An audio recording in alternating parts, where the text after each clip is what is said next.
আসসালামু আলাইকুম প্রিয় ভাইয়েরা। তো নতুন আরেকটু ওয়াজ মিজানুর রহমান আজহারি সাহেবের। তো চলুন আমরা ওয়াজটি মিজানুর রহমান আজহারি সাহেবের মুখ থেকে শুনে আসি। দেখবেন যেই ঘরে নারী থাকতে পারে না ওই ঘরটা উস্কো খুস্কো, রুক্ষ, ভালোবাসার ছোঁয়া নাই।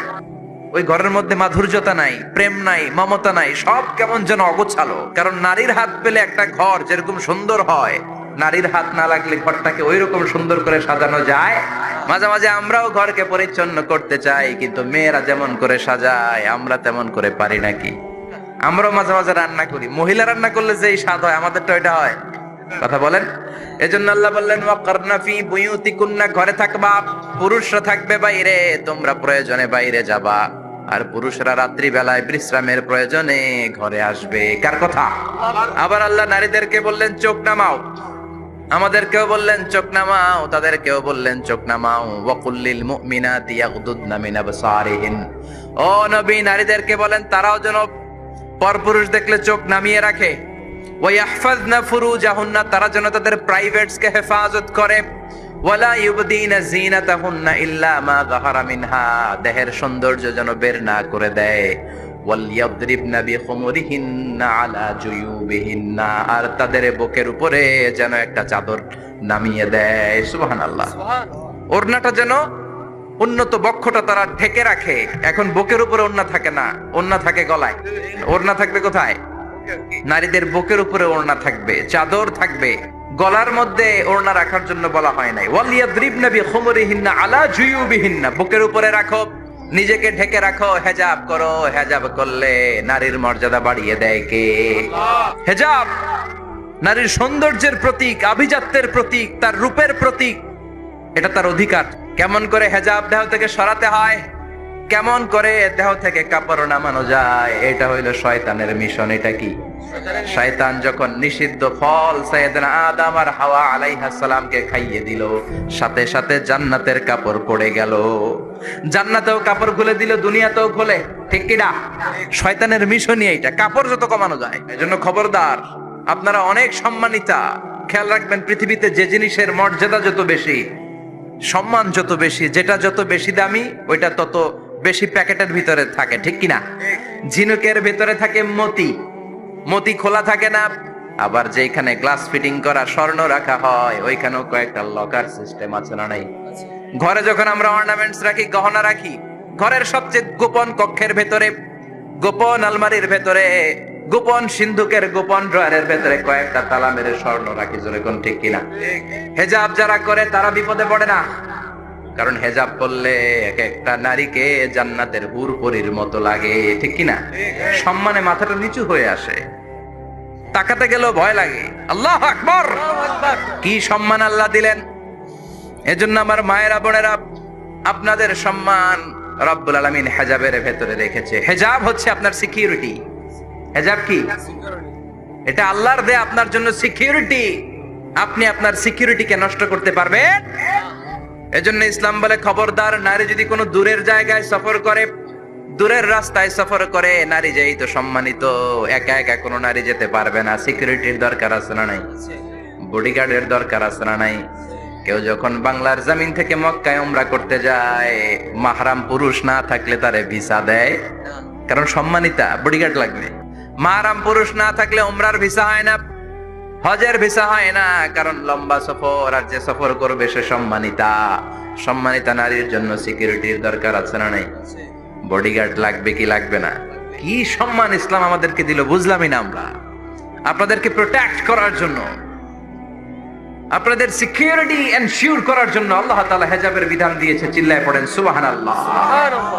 এজন্য ইসলাম বলে খবরদার, হেজাব ছাড়া বের হওয়া যাবে না, নিকাব ছাড়া বের হওয়া যাবে না। বিশ্বনবী বললেন, মা তারাকতু মিন বাদি আদাররা আলার রিজালি মিনান নিসা, আমি চলে যাব কিন্তু আমার পরে আমার পুরুষ উম্মতদের জন্য নারীর চাইতে বড় কোনো ফিতনা আমি রেখে যাই না।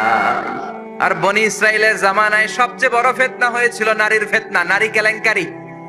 এই জন্য নারীরা, বোনেরা, আপনাদেরকে সাবধান থাকতে হবে। নারীর ফিতনা বড় ফিতনা। নারী ভালো হলে সবচেয়ে ভালো, নারী খারাপ হলে নারীর চেয়ে খারাপ কেউ হতে পারে। এজন্য নারীদের জন্য আল্লাহ কিছু মডেল দিলেন। নারীদের জন্য আল্লাহ কিছু আদর্শ পাঠালেন, নারীদের জন্য আল্লাহ শিক্ষণীয় মহীয়সী কিছু নারীর জীবনে দিলেন, বললেন এই জীবনীগুলো পড়ো, তোমাদের জীবনটারে উজালা করে দিবে কে? আল্লাহ বললেন দরাবাল্লাহু মাসালাল লিল্লাযীনা আমানু ইমরাতা ফিরআউন। গোটা বিশ্বের সব নারীদের জন্য রব্বুল আলামিন কুখ্যাত সন্ত্রাসী ফেরাউনের বউকে মডেল বানিয়ে দিয়েছে। কাফেরের বউ মুমিন নারীদের মডেল, আবার নবীর বউ কাফের নারীদের মডেল, আছে না নাই? নূহ আলাইহিস সালাম আল্লাহর সব চাইতে প্রিয় নবী, প্রিয়দের একজন, কিন্তু তার বউ কাফেরদের মডেল।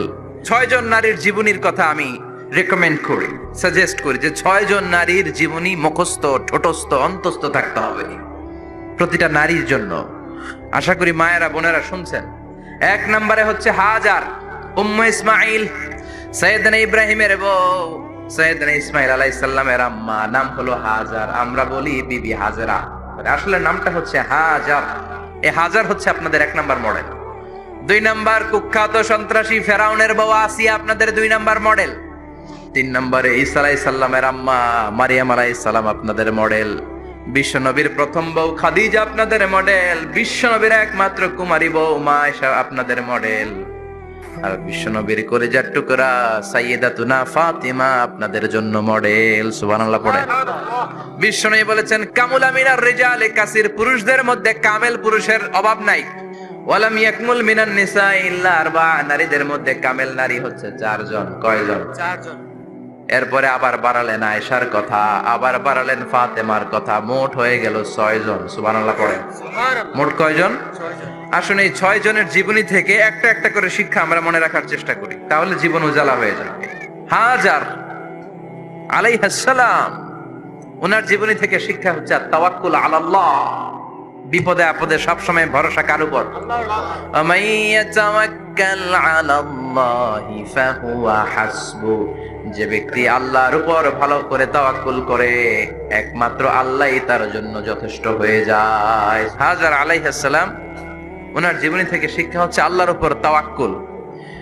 সাইয়েদনা ইব্রাহিম আলাইহিস সালাম সাইয়্যিদাতুনা হাজারকে নিয়ে, দুধের বাচ্চা ইসমাইলকে নিয়ে মক্কার মরুজমিনের মাঝখানে রেখে আসলেন।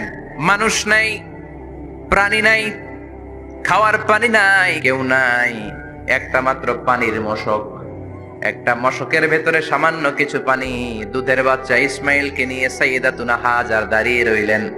কোনো কথা না বলে বিবি আর বাচ্চাকে রেখে চলে যাচ্ছেন। চোখের পানি ছেড়ে সাইয়্যিদাতুনা হাজার ডেকে বললেন ইব্রাহিম একটু দাঁড়াও। কথা নাই, বার্তা নাই, কিছুই বললা না। কি আমার অপরাধ? কেন এই ধুধুমরু প্রান্তরে আমাকে দুধের বাচ্চাটারে রেখে গেলা? শুধু একটা কথাই জানতে চাইবো, এই যে আমাদেরকে রেখে পাষণ্ডের মতো তুমি চলে যাও, এটা কি তোমার নিজের ইচ্ছায় নাকি আল্লাহর ইচ্ছায়? সাইয়েদনা ইব্রাহিম কোনো কথা না বলে শুধু প্রশ্নের উত্তর দিলেন, বললেন আল্লাহর ইচ্ছায়। নবীরা নিজের ইচ্ছায় কিছু করে না, যেটাই করে করে কার ইচ্ছায়?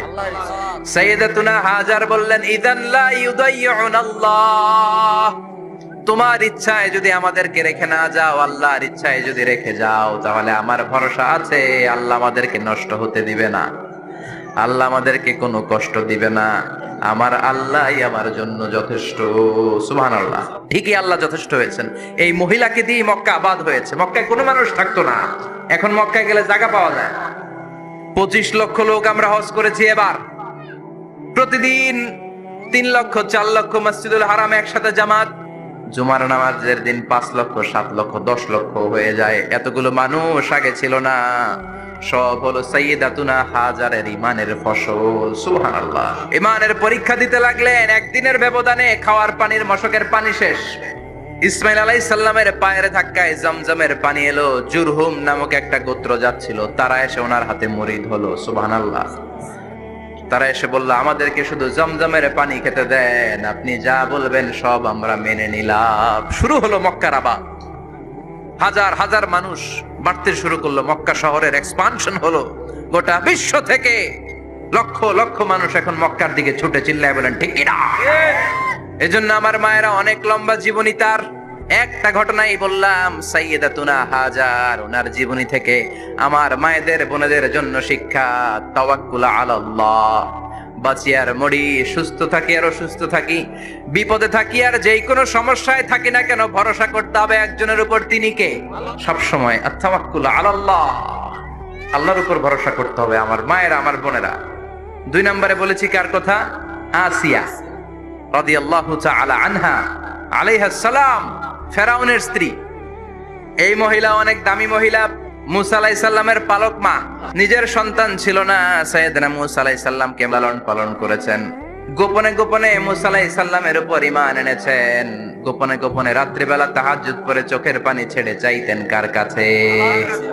ফেরাউনের বউ আর ফেরাউনের ফিনান্স মিনিস্টার, অর্থমন্ত্রীর বউ, 2 জন লুকিয়ে কালিমা পড়ে মুসলমান। ফেরাউন কিছু জানে না। সুবহানাল্লাহ।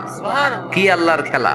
ফেরাউন লক্ষ লক্ষ বনি ইসরাইলের ছোট্ট বাচ্চাকে জবাই করেছে একটা বাচ্চাকে ঠেকানোর জন্য। নাম কি? মুসা। আর ফেরাউনের ঘরে আল্লাহ মুসাকে বড় করলেন। কোন সুবহানাল্লাহ। ফেরাউনের বউ আসিয়া, অর্থমন্ত্রীর বউ, 2 জন মিলে ফেরাউনের কাছে ঘটনা পৌঁছে গেল, খবর পৌঁছে গেল। ফেরাউন ডেকে পাঠালো। দুধের বাচ্চাকে নিয়ে ফেরাউনের অর্থমন্ত্রীর বউ হাজির। কুখ্যাত সন্ত্রাসী ফেরাউনের নিজের বউ আসিয়াও হাজির। ফেরাউন বলে, এক আল্লাহর উপর কুফরির ঘোষণা দে, আল্লাহকে ভুলে যা, আমার পায়ের সামনে সেজদা দে, আমি মাফ করে দেব। আসিয়ার এক কথা, জীবন যাবে কিন্তু ঈমান যাবে। ফেরাউনের অর্থমন্ত্রীর স্ত্রীরও এক কথা, যে আল্লাহর কাছে আমরা মাথা নত করেছি, পৃথিবীর কোন শক্তির কাছে ওই মাথা নত হতে পারে না। ফেরাউন বলল, তাই নাকি? দেখি তোদের ঈমানের পাওয়ার কত বড়। অর্ডার করলো বিশাল বড় পাতিল নিয়ে আসো, কড়াই নিয়ে আসো, কড়াই ভর্তি তেল গরম করতে শুরু করো। টকবক টকবক করে কড়াইয়ের মধ্যে গরম তেল। ফেরাউন বলে, ও অর্থমন্ত্রীর স্ত্রী, তোমারে অনেক ভালো জানতাম, এখনই আমার পায়ের সামনে সেজদায় লুটিয়ে পড়ো, আল্লাহরে ছাড়ো, আমি তোরে ছেড়ে দেব। এক কথা, আল্লাহর সামনে মাথা নত করেছি, কারো সামনে করব না। ফেরাউন অর্ডার দিল, এই মহিলার দুধের বাচ্চাটারে টান দিয়ে আন, টকবক তেলের মধ্যে, কড়াইয়ের মধ্যে গরম তেলের মধ্যে ছেড়ে দে। মায়ের চোখের সামনে দুধের বাচ্চাকে গরম তেলের মধ্যে ছাড়ে। হিসাবটা কি সহজ নাকি? কথা বলেন। চিৎকার দিয়ে মা কেঁদে ওঠে, ছেড়ে দাও। ফেরাউনের নির্দয় অন্তরে দয়া হয় না। দুধের বাচ্চাটারে তেলের মধ্যে ছেড়ে দেওয়ার পরে মুহূর্তের মধ্যে ছেলেটা রোস্ট হয়ে যায়। সে বলে, ফেরাউন, গোটা পৃথিবীটারে এক পাশে করতে পারবি, কিন্তু আমার মাথাটা তোর পায়ের সামনে নোয়াতে পারবি? ফেরাউনের অর্থমন্ত্রীর ওই স্ত্রীকে বাচ্চার পরে ওই তেলের মধ্যে ঢেলে দেওয়া হলো। ওই মহিলাটাও রোস্ট হয়ে যায়। বাকি রইল ফেরাউনের বউ আসিয়া। আসিয়া কিন্তু দৃশ্যটা দেখেছে, চাক্ষুষ মৃত্যু দেখেছে 2 জনের। ফেরাউন বলে, আসিয়া, কত অন্তরঙ্গ সম্পর্ক আমাদের, আজীবন কত ভালোবাসা ছিল, কত খুনসুটি ছিল, কিন্তু আমার পায়ের মধ্যে সেজদা দিয়ে প্রমাণ কর তুই আমারে ভালোবাসিস। আসিয়ারও একই কথা, জীবন দিব কিন্তু ঈমান দিব না। ফেরাউন বলল, তোকেও আমি ছাড়বো না, তোকে আমি উলঙ্গ করব। হাজার হাজার মানুষের সামনে আসিয়ার কাপড় টেনে নেওয়া হলো, তক্তার মধ্যে শুইয়ে তক্তার মধ্যে হাতে পায়ে পেরেক মারা হলো। হাতের এই পাশ দিয়ে পেরেক ঢুকে ওই পাশ দিয়ে বেরোয়। আসিয়া সহ্য করতে না পেরে ডেকে বলে, আল্লাহ, ফেরাউন থেকে তুমি আমারে বাঁচাও। এই দোয়াটা সূরাতুত তাহরিমে আল্লাহ সরাসরি কোট করেছেন, রব্বিবনিলি ইনদাকা বাইতান ফিল জান্নাহ। ও আল্লাহ, মালিক, তোমার পাশে জান্নাতে একটা ঘর বানায়া দিও। এরকম একটা সঙ্গীত আছে না নাই? এই সঙ্গীতটা সরাসরি সূরাতুত তাহরিম আসিয়ার দোয়া থেকে কোট করা হয়েছে। পড়েন সুবহানাল্লাহ। 5000 বছর আগের কথা আজও আমরা কোরআনের আয়াত হিসেবে পড়ি। আল্লাহু আকবার। কি মাকবুল হয়েছেন মহিলাটা আল্লাহর দরবারে। আল্লাহরে বললেন, আল্লাহ, শুধু তোমার ইবাদতের কারণে আজকে আমার এমন দশা উলঙ্গ হওয়া লাগলো, আমার হাতে পায়ে পেরেক ঠোকা হলো। আল্লাহ, এখন গরম তেলের মধ্যে ছেড়ে দেয়া হবে, তুমি বাঁচাও। আল্লাহ বললেন, জিব্রাইল, আমার জান্নাতটারে আসিয়ার চোখের সামনে তুলে ধর। আমার আসিয়া দুনিয়ার বুকে থেকে জান্নাত দেখে দেখে আমার মেহমান হয়ে আমার কাছে আসবে। আসিয়াকেও গরম তেলের মধ্যে ফেলে দেয়া হলো। দুনিয়ার বুকে থেকে জান্নাতের নমুনাটা দেখতে দেখতে সাইয়েদাতুনা আসিয়া আল্লাহর কাছে চলে গেলেন। পড়েন আল্লাহু আকবার। এজন্য ঈমানের পথে অবিচল থেকে আমার মরণ যেন হয়। পড়েন আমিন। তাহলে আসিয়ার জীবনী থেকে আমার মায়েদের জন্য শিক্ষা হলো, ঈমান ছাড়া যাবে না। ওই মায়েরা ঈমান কেমন করে রক্ষা করবেন? ইমান কত বড় দামি জিনিস, ইমান একজন নারীর মর্যাদা আল্লাহর কাছে কত বাড়িয়ে তোলে। আসিয়ার জীবনে এই শিক্ষাটা আছে না নাই? হাজেরার জীবনী থেকে শিক্ষা ছিল তাওয়াক্কুল করতে হবে একজনের উপর, তিনি কে? আল্লাহ। আসিয়ার জীবনী থেকে আমরা কি শিখলাম?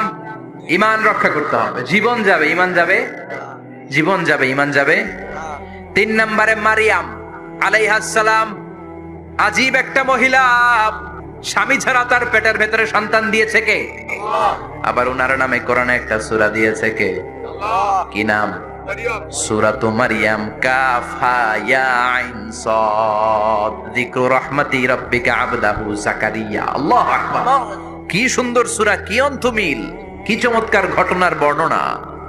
উনার নামেও সূরা, উনার ফ্যামিলির নামেও সূরা, উনার আব্বার নাম ইমরান, মায়ের নাম হান্না বিনতে ফাখুজ। উনাদের ফ্যামিলিটা আল্লাহর কাছে এত প্রিয়, আল্লাহর একটা সূরা দিলেন ইমরানের পরিবারের সূরা। কোন সুবহানাল্লাহ। কোরআনের 3 নাম্বার সূরা, সূরাতু আলে ইমরান। আবার কোরআনে আল্লাহ ওনাকে বলেছেন সিদ্দিকা, মানে সত্যবাদী নারী। আবার আল্লাহ বলেছেন ওয়ালাইসা যাকারু কাল উনসা, এটা এমন মেয়ে কোন পুরুষ এই মেয়ের মতো হতে পারে? ওনার মা হান্না বললেন, আল্লাহ আমার পেটে ছেলে না মেয়ে আমি জানি না, যখন মারিয়াম পেটে, আল্লাহ ছেলে হোক মেয়ে হোক বাইতুল মুকাদ্দাসের খাদেম হিসেবে তুমি কবুল করে নাও। আমার পেটে যা আছে তোমার জন্য মানত করে দিলাম। কিন্তু ভূমিষ্ঠ করার পরে দেখে মাইয়া, ভাবছিল ছেলে, ছেলে হইলে খাদেম হবে, এখন মেয়ে। আল্লাহ বলে চিন্তা করো না, সাধারণ মেয়ে না, ওয়ালাইসা যাকারু কাল উনসা, এটা এমন মেয়ে কোন ছেলেরাও এই মেয়ের মতো হতে পারে। এই মেয়েকে দিয়ে দেওয়া হলো Baitul Maqdis, one of the major 3 mosques in Islam, ইসলামের সর্বশ্রেষ্ঠ 3টা মসজিদের একটা। এই বাইতুল মুকাদ্দাসের খাদেমা ছিল উনি। মসজিদ ক্লিন করতো আর ইবাদত করতো, ইবাদতে মশগুল হয়ে থাকতো, পাগল পাড়া হয়ে থাকতো, চক্ষু বন্ধ করে আল্লাহর কথা স্মরণ করতো। মর্যাদা আল্লাহ এত বাড়িয়ে দিলেন, আনসিজনাল যত জান্নাতি ফল সব সামনে এসে হাজির হয়ে যেত। ওনার খালু জাকারিয়া এসে বলতেন আন্না লাকে হাযা, ও মারিয়াম এই ফল তো এই সিজনে ফিলিস্তিনে নাই, পাইলা কই? তিনি বলতেন হুয়া মিন ইনদিল্লাহ, রব্বুল আলামিন জান্নাত থেকে ফলের ব্যবস্থা করেছে। কোরআন সাক্ষী, আন্না লাকে হাযা, কোত্থেকে এই ফ্রুট পাইলা?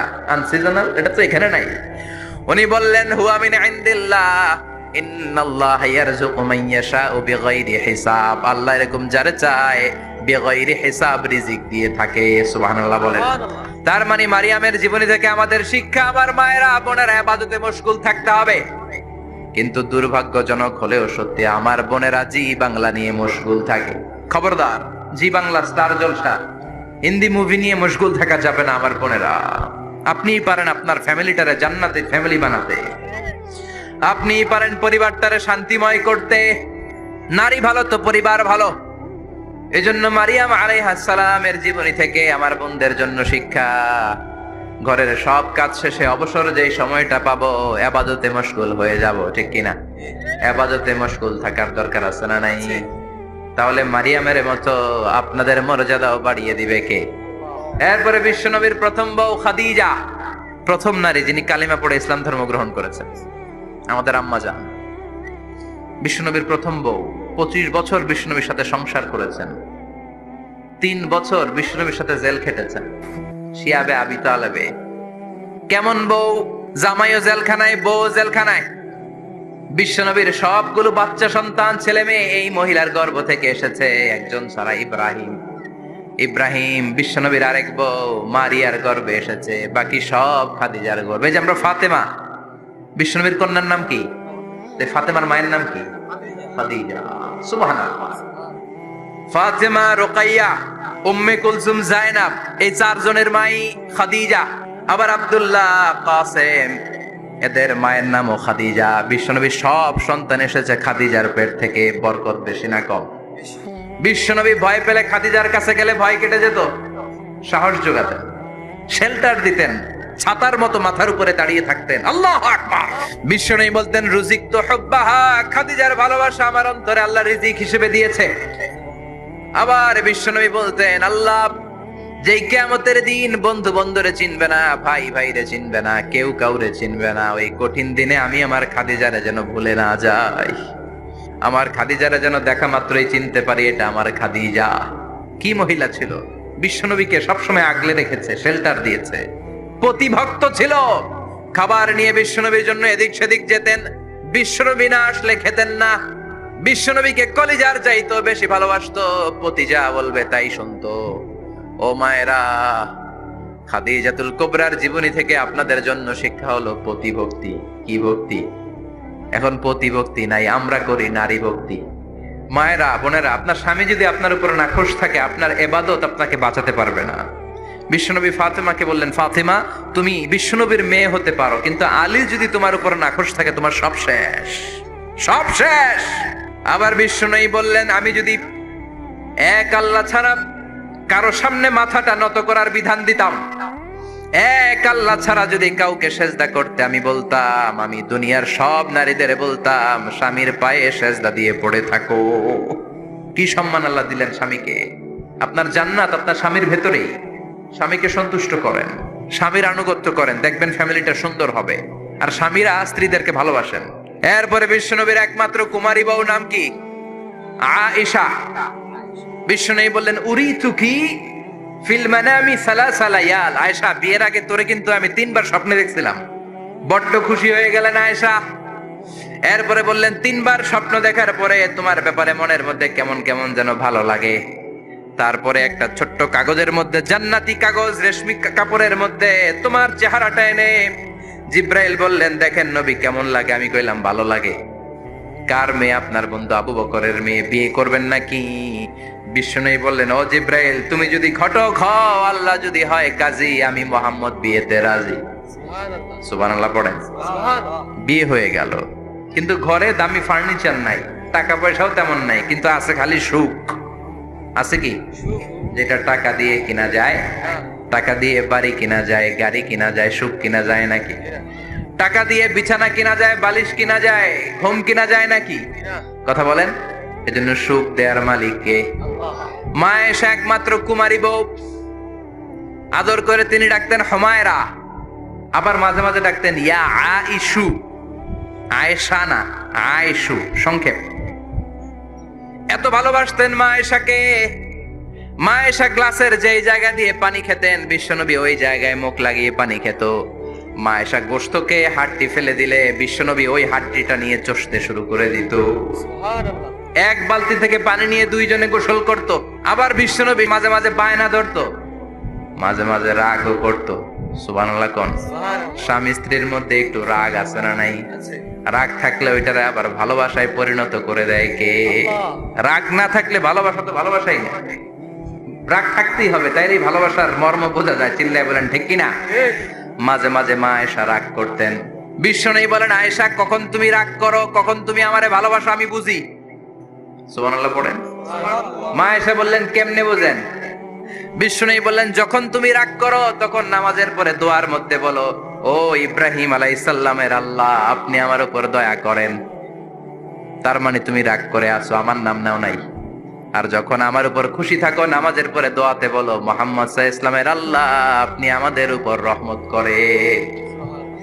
তার মানে খুশির সময় তুমি আমার নাম নাও, রেগে গেলে অন্য নবী দেয়া দোয়া সাইরা দাও, রেগে গেলে আমার নামটা নাও না।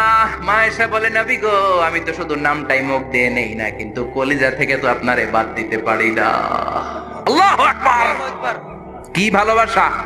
মা এসে বলতেন, আমি যখন বিশ্ব নবীর সাথে শীতের রাতে এক ল্যাপের নিচে ঘুমাতাম, তখনও জিব্রাইল ওহী নাজিল করত। কোন স্ত্রীর সাথে অন্তরঙ্গ বসবাসের সময় কোরআনের ওহী নাজিল হতো না। একমাত্র মা আয়েশার সাথে যখন এক বিছানার এক ল্যাপের নিচে দুইজন শুয়ে আছে, কোরআনের আয়াত নাজিল করছে কে? আবার মা আয়েশা বলছেন, আমার কারণে ও মুসলিম উম্মাহ তোমরা তায়াম্মুমের বিধান পেয়েছো। ফাতায়াম্মামু সাঈদান তাইয়্যিবা। মা আয়েশা একটা যুদ্ধে গিয়েছিলেন, যুদ্ধ থেকে ফেরার পথে মা আয়েশার গলার লকেট নাই। মাঝে মাঝে হয় না, মহিলা গলার লকেট পায় না, পুরা বাড়ি আগুন করে ফেলাইছে। মা আয়েশার লকেট নাই। লকেট হারানোর পরে মা আয়েশা কান্নাকাটি। বিষ্ণু বললেন, থামো। অনেকক্ষণ থামার পরে লকেট খুঁজে পায় না। সবাই খোঁজাখুঁজি, লকেট কই, লকেট কই, লকেট খুঁজে পায় না। ওদিক দিয়ে মাগরিবের নামাজের সময়ও শেষ। আর যেই জায়গায় লকেট খোঁজার জন্য থামা হয়েছে, ওই জায়গায় আবার পানি নাই, পানি সামনে, পানির দিকেও যেতে পারে না, লকেটও খুঁজে পায় না, নামাজও পড়া যায় না। সব সাহাবীরা মিছিল শুরু করছে, আবু বকর রে ধর। আবু বকরের মেয়ের কারণে নামাজ আমাদের চলে যাচ্ছে। সাইয়েদনা আবু বকর ঘটনা বেসামাল দেখে আয়েশার কাছে গেল, যে দেখে বিশ্বনবী মা আয়েশার কোলের মধ্যে ল্যাপের মধ্যে মাথা দিয়ে শুয়ে আছে। রাগের চোটে বুখারীর বর্ণনা, আঙ্গুল নিয়ে মা আয়েশার পেটের মধ্যে দিল এক খোঁচা। লকেট হারাইলি কেন ক? তোর জন্য বাইরে সব সাহাবারা বলে নামাজ পড়তে হবে, সময় নাই। ও আবু বকর, আপনার মেয়ের কারণে এই কাণ্ড। খাসরা মানে কুমর। আবু বকর মা আয়েশার খাসরাতে এত জোরে গুতা মেরেছেন, মা আয়েশা বললেন এই গুতার কারণে আমি অনেক দূরে চলে যাওয়ার কথা ছিল ব্যথার চোটে, কিন্তু যাই নাই। কারণ কোলে কে? কোলের মধ্যে বিশ্বনবীর মাথা। নড়ে গেলে বিশ্বনবীর ঘুম ভেঙে যাবে, ব্যথাটা হজম করেছি, নড়ি নাই। আল্লাহ তখন আয়াত নাজিল করলেন, ফালাম তাজিদু মাআন ফাতায়াম্মামু সাঈদান তাইয়্যিবা। ও সাহাবারা, মিছিল বন্ধ করো। কোন নারীর বিরুদ্ধে মিছিল করো? এই নারীর সাথে তো বিয়ে আমি সরাসরি বিশ্বনবীর দিয়েছি। যাও, ওজুর জন্য টেনশনে ছিলা, টেনশনের দরকার নাই। আয়েশার কারণে আজকে নতুন করে একটা বিধান দিলাম। আজ থেকে যদি অজুর পানি না পাওয়া যায়, বালুর মধ্যে 2 হাত বাড়ি মেরে তায়াম্মুম করো, নামাজ পড়ে নাও, কবুল করে নিবে কে? মা আয়েশা বলতেন, আমার কোলে মাথা রেখে বিশ্বনবী শেষ নিঃশ্বাস ত্যাগ করেছে, আবার আমার ঘরের মধ্যেই বিশ্বনবীর কবর। সুবহানাল্লাহ।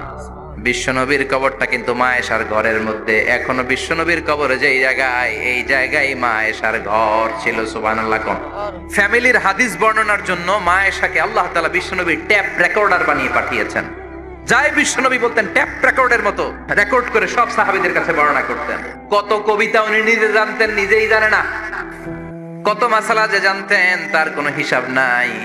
ইলমুল ফারায়েজ, বাপ মরলে ছেলে মেয়ে থাকলে কে কতটুকু সম্পদ পাবে, মা আয়েশার চেয়ে এই বিধান মদিনায় কেউ জানতো না। বিশ্বনবীর ইন্তেকালের পরে সাহাবাদের মধ্যে কোনো মাসালা নিয়ে কনফিউশন হলে সব সাহাবারা আম্মা জান আয়েশার কাছে এসে সলিউশন নিয়ে যেতেন। সুবহানাল্লাহ। কোন বিশ্বনবী যা বলেছেন সব মুখস্থ রেখেছেন, সব জ্ঞানের কথা ছড়িয়ে দিয়েছেন, সব সময় পড়াশোনা করতেন। সুবহানাল্লাহ। তার মানে মা আয়েশার জীবনী থেকে আপনাদের জন্য শিক্ষা হচ্ছে জ্ঞানার্জন, জ্ঞানানুরাগী হতে হবে। কি হতে হবে? জ্ঞানানুরাগী। বুখারীর বঙ্গানুবাদ পাওয়া যায়, কোরআনের বঙ্গানুবাদ পাওয়া যায়, ইসলামিক অনেক ভালো ভালো রাইটারের বই পাওয়া যায়, ঠিক কিনা? এগুলো পড়ার দরকার আছে না নাই? তাহলে মা আয়েশার জীবনী থেকে আমরা শিক্ষা পেলাম জ্ঞান চর্চা করতে হবে। সর্বশেষ কোন নারী? ফাতিমা রাদিয়াল্লাহু তাআলা আনহা। বিশ্বনবীর কলিজার টুকরা চাচাতো ভাই আলীর সাথে বিয়ে হলো। আলী যখন প্রস্তাব দিল ফাতেমার কাছে, যে বলে, ও ফাতেমা রাজি আছো কিনা? চুপচাপ, কথা কয় না। বিশ্বনবী বুঝলেন রাজি, দুইজনকে বিয়ে পড়িয়ে দিলেন। বিয়ে পড়িয়ে দুইজনকে দাঁড় করিয়ে দিয়ে বিশ্বনবী ওযু করলেন। ওযু করার পরে সামান্য কিছু ওযুর পানি ছিল, আলীর মাথার মধ্যে ছিটিয়ে দিলেন, বরকতের পানি। সুবহানাল্লাহ কইবেন না? সুবহানাল্লাহ। ওযু করে সাইয়েদনা আলীর মাথার মধ্যে ছিটিয়ে দিলেন আর দোয়া করে দিলেন, বারাকাল্লাহু লাকুমা ওয়া বারাকা আলাইকুমা ওয়া জামাআ বাইনাকুমা ফি খাইর। আল্লাহ তোমাদের দুইজনকে বরকত দিয়ে দাম্পত্য জীবন শুরু করার তৌফিক দান করুক। আবার দোয়া করলেন, আল্লাহুম্মা বারিক লাহুমা ফি বিনাইহিমা, ওদের সম্পর্কে বরকত দেন। ওয়া নাসালিহিমা, শিবলিহিমা, ওদের গর্ভে যে সন্তান আসবে এগুলোর শ্রেষ্ঠ সন্তান বানান। 1 বছরের ব্যবধানে ঘরটাকে আলোকিত করে প্রথম সন্তানের জন্ম হাসান। সুবহানাল্লাহ। হাসান রে বিশ্বনবী এত আদর করেছেন, বিশ্বনবীর কাছ থেকে এত আদর কেউ কোনোদিন পায় নাই। বিশ্বনবী ফাতেমার ঘরে এসে বলতেন, আইনাল লুকা, পিচ্চিটা কই রে? আমার হাসান কই, আমার নানা ভাই কই? আর বিশ্বনবীর আওয়াজ শুনলে হাসান এসে বিশ্বনবীর কাঁধে। আল্লাহু আকবার, আল্লাহু আকবার। বিশ্বনবী বলতেন, ফাতেমা আমার কলিজার টুকরা, যে ফাতেমারে কষ্ট দেয় সে আমারে কষ্ট দেয়, ফাতেমারে আনন্দ দেয় মানে আমি বিশ্বনবীরে আনন্দ দেয়। এই ফাতেমা সব সময় পর্দায় থাকতেন, দিনের বেলা বেরোতেন না, সারা দিনে টয়লেট করতেন একবার, সেটাও করতেন রাত্রে, যাতে দিনের বেলা কেউ তারে না দেখে। কি ব্যালেন্স লাইফ, কি ব্যালেন্স লাইফ! রাতে একবার টয়লেটে যাওয়া মানে কি সারাদিন খাওয়া দাওয়া এরকম ব্যালেন্স করে করতেন। কেউ দেখতে পারে না ওনারে, কেমন ছিল কেউই জানতো না। এমন ভাবে চলাফেরা করতো, কোনো পুরুষদের সামনে দিয়ে কখনো যেতেন না। এজন্য ইন্তেকালের আগে আলীকে বললেন, আলী, বিশ্বনবীর ওসিয়ত অনুযায়ী কিছুদিন পরে আমি আমার বাবার সাথে সাক্ষাৎ করব। ইন্তেকালের সময় বেশি লোক আমার জানাজাতে আসার দরকার নাই, নিজেরা দোয়া করে দিলে চলবে। আর আমার জানাজার খাটিয়ার উপর দিয়ে বিশাল একটা বোরকা দিয়ে দিও। এটার আরবিতে বলে নাউশ।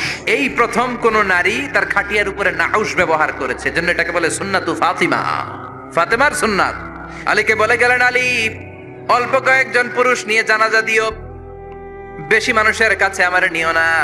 দুনিয়ার বুকে আমি লুকিয়ে লুকিয়ে চলতাম, মরার পরে লুকিয়ে লুকিয়ে আল্লাহর কাছে চলে যেতে চাই, পুরুষদের সামনে আমার নিও না। ও মা, এই ফাতেমার জীবনী থেকে আপনার জন্য শিক্ষা হলো পর্দা।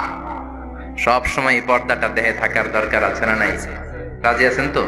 তাহলে এই 6 জন নারীর জীবনে যদি আমার মায়েরা পরে, আমার মায়েরা বোঝে, ওই মায়েরা বিপদগামী হতে পারে নাকি?